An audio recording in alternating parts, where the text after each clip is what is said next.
I'm sitting here doing these carrots and I got them all in the water bath. It's not bubbling. I was afraid to break my jars. I got my brine all ready. I was rinsing off my okra here. And the type of okra that I grew this year is called red burgundy. Now, while red burgundy okra is a great okra, it grows long and it doesn't get really hard quickly like the green okra does.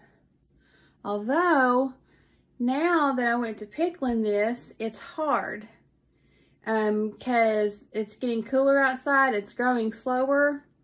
So it's kind of tough. So I have my brine all ready to go, and it's a no. So I think this okra, this red burgundy okra, is really good for dehydrating and fried okra, baked okra, but I don't think she's a pickler. Year before last, when I had my nice garden that did very, very well, I had probably 75 plants. I had two 30-foot rows of okra, and I counted them. I had probably 75 plants. And I was able to put up enough fried okra and pickled okra and have okra to eat, you know, fresh. But this year I only have like maybe 18 plants, and they're in like two 20-foot rows. So they're pretty squashed together is what I'm trying to say. So they're not doing very prolific. They're not doing a whole bunch. So next year, my plan is to do a whole like square of okra, like you might do corn. I'm going to do a 30 by 30 foot square and see if I can't get about 150 okra plants. The thing is that you want to plant what grows good in your area. And if you can grow okra really well, then that's what you should grow. If you can grow beets really well, then that's what you should grow, you know, a lot of. And not waste your time trying to grow something that's more painstaking for you to accomplish to fruition. So okra grows well for me here. Cabbage, okay, so okra grows well for me in the summertime. In the fall, cabbage grows really well for me, and beets and spinach and kale. So I'm going to focus on those things. Yeah, I'll try a few extra things like some basils and stuff, maybe some herbs. They say dill grows well in the fall. I may plant some of it. But as for broccoli, cauliflower, what else heads up? Brussels sprouts. You know, I'm not going to do any of that because I did one year and my Brussels sprouts were really tiny. I learned this last weekend at the farmer's market that Brussels sprouts are actually a 2-year crop. And so there is nowhere in my garden that I'm going to commit to 2 years for just some Brussels sprouts. I mean, I like them, but that's a huge time commitment for me. I'm just going to go on to something else.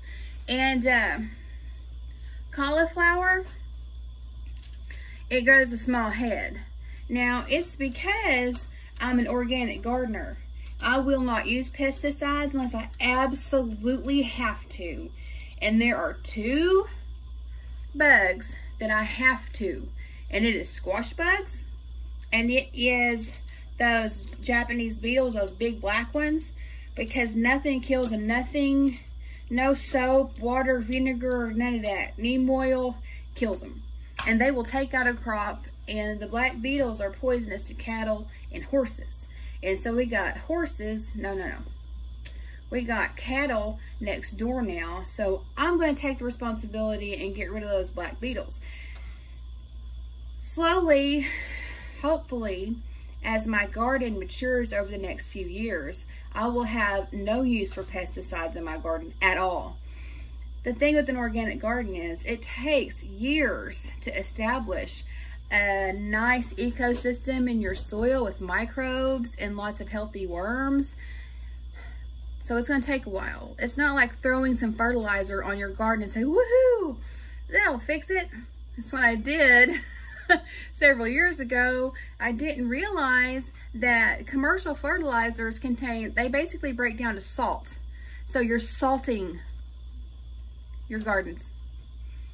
And so I don't want to do that. I've been reading a lot of books lately on organic gardening, and it's just going to take time. So I'm in it for the long haul. I may have small plants this year and next year, and possibly the following year, the third year, we may start seeing a turnaround.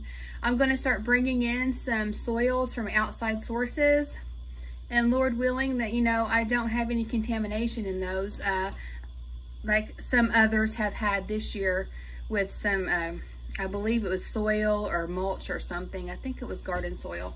So I'm going to just continue trying to garden organically and trying to grow things in my area that will grow well.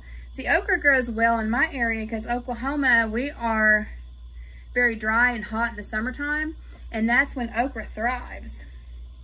So that's what I need to focus on. And see, in the fall, cabbage does really well. I don't know why it does really well. I guess it doesn't need a whole lot of nutrition. You know, my heads were small 2 years ago, but I didn't fertilize a lot. Like I said, I didn't fertilize a lot. I found some fish emulsion this year, no, last fall. And I've used it like once or 2 or 3 times. But the thing about those fish emulsions is you have to be careful not to burn your plants, because I did. I killed a whole flat of seedlings the first time I tried to fertilize my plants with the fish emulsion. And it was just devastating because it was my last few seeds of flat Dutch cabbage. And those are supposed to be really, really huge heads of cabbage. So I thought, well, since my soil isn't very good, I'll try to get the flat Dutch, because if I grow flat Dutch cabbage, my theory was that I would get bigger heads from flat Dutch than growing the round cabbage, the round early cabbage, because round early cabbage is a smaller heading cabbage. So yeah, I was really devastated over that packet of the last few seeds I had. And it was like 72 or, you know, 140 seeds in that flat. And I straight killed them with that fish emulsion. So you got to be careful. I contacted the company, and they said to just try to do a soil, you know, a soil soak. And I'd be really careful on what you do with that fish emulsion. I say if they said use an ounce to a gallon, I would use 1/4 of an ounce to a gallon, just until you figure out how you stand on that and if your plants can take it. So that's all I got for the fall gardening and okra, really. I'm gonna get some okra on the trays. I got that. I've been saving up for like 3 days, and I got a large colanders full of okra. It should fill up my dehydrator, and I'm gonna let y'all go. Have a great night. Bye.